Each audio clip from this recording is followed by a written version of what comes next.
Just as a body, though one, has many parts, but all its many parts form one body, so it is with Christ. For we were all baptized by one Spirit, so as to form one body, whether Jews or Gentiles, slave or free, and we were all given the one Spirit to drink.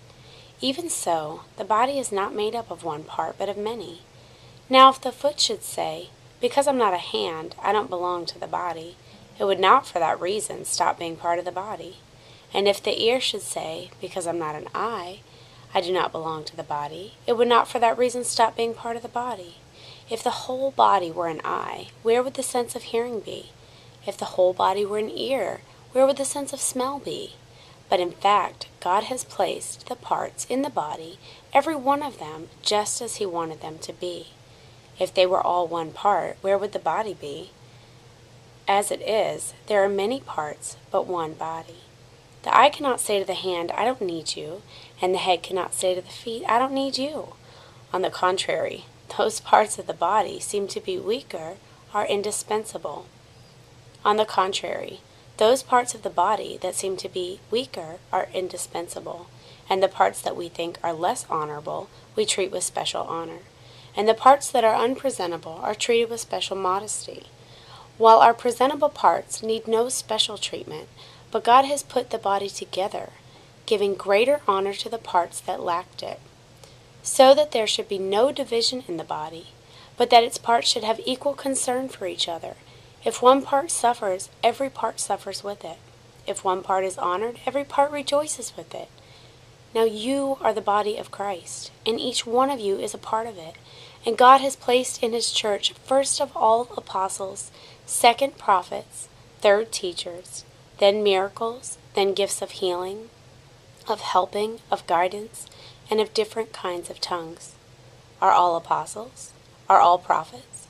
Are all teachers? Do all work miracles? Do all have gifts of healing? Do all speak in tongues? Do all interpret? Now eagerly desire the greater gifts, and yet I will show you the most excellent way. If I speak in tongues of men or angels, but do not have love, I am only a resounding gong or a clanging cymbal. If I have the gift of prophecy and can fathom all mysteries and all knowledge, and if I have a faith that can move mountains, but do not have love, I am nothing. If I give all I possess to the poor, and give over my body to hardship that I may boast, but do not have love, I gain nothing. Love is patient. Love is kind. It doesn't envy. It doesn't boast. It is not proud. It does not dishonor others. It is not self-seeking. It is not easily angered. It keeps no record of wrongs. Love does not delight in evil, but rejoices with the truth. It always protects, always trusts, always hopes, always perseveres. Love never fails. But where there are prophecies, they will cease. Where there are tongues, they will be stilled. Where there is knowledge, it will pass away. For we know in part, and we prophesy in part. But when completeness comes, what is in part disappears. When I was a child, I talked like a child. I thought like a child. I reasoned like a child.